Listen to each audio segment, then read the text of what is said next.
Сәлем достар, бүгін сіздерге Рафаэлло шоколадынан дәмі ауымайтын Рафаэлло торттың рецептісін ұсынамын. Ең алдымен қоржына бізге керегі жұмыртқа, ұн, сары май, қопсытқыш және де қант. Ыдысымызға 2 жұмыртқамызды салып, үстіне қантымызды қосып, миксердің көмегімен ақ көбікке айналғанша 5 минуттай араластырамыз. Біздің қантымыз жақсылап еруі керек. Одан соң үстіне сары майымызды ерітіп құйып, тағы да 1 минуттай араластырамыз.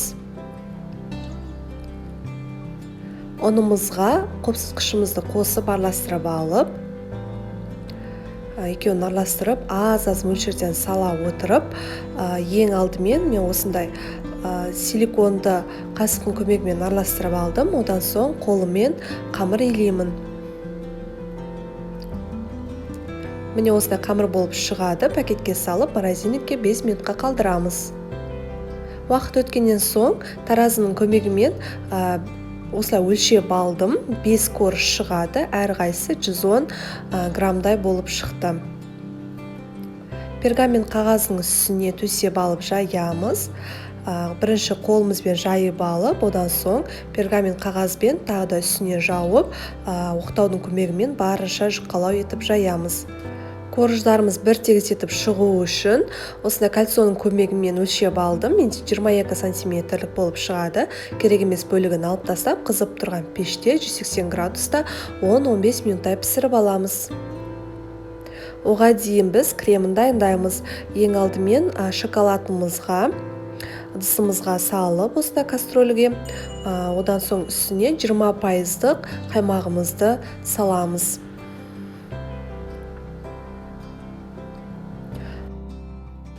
Өте бая отта біздің шоколадымыз ергенше осы араластырып тұрамыз. Екінші ыдысымызға клейгейімізді құямыз. Клейгейіміз 33 немесе 35% болуы міндетті. Қантымызды саламыз үстіне. Өлшемдердің барлығын описаниеда қалдырамын.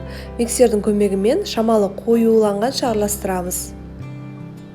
Қатты қою болып кетпеуі керек. Міне осындай шамалы қоюланған кезде осы жеткілікті. Одан соң оның үстіне біздің творожный сырымызды саламыз.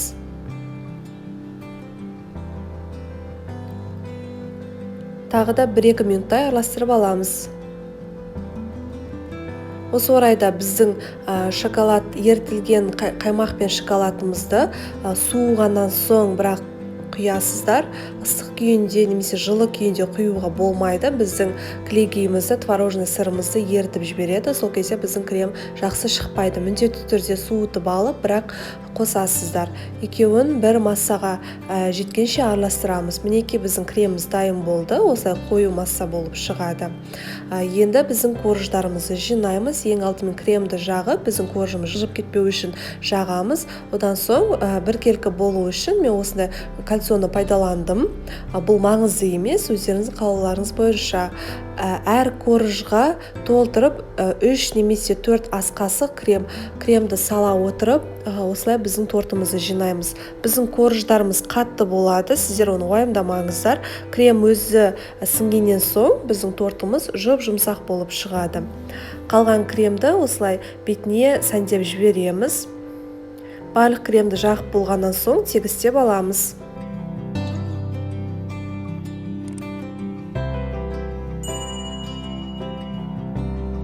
Енді кезекте кокос ұнтағын осылай бетіне және де жан жағына әсемдеп сеуіп шығамыз. Яғни біздің кокосовый стружкаларымызды. Қанша көп салсаңыздар, соншалықты біздің тортымыз өте әдемі болып көрінеді. Ең соңында Рафаэлло шоколадымен немесе жеміс-жидекпен әсемдеп шықсаңыздар болады. Холодильникке кемінде 3-4 сағатқа қалдырамыз. Сол кезде торттарыңыз өте жұмсақ ауызда еритін болады. Мінекей достар, біздің тортымыз дайын болды.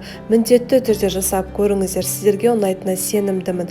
Бір жасағанның өзінде шығатын, дәмі Рафаэлло конфетінен аумайтын біздің тортымыз дайын болды. Сіздермен бірге болған Арайдың асханасы.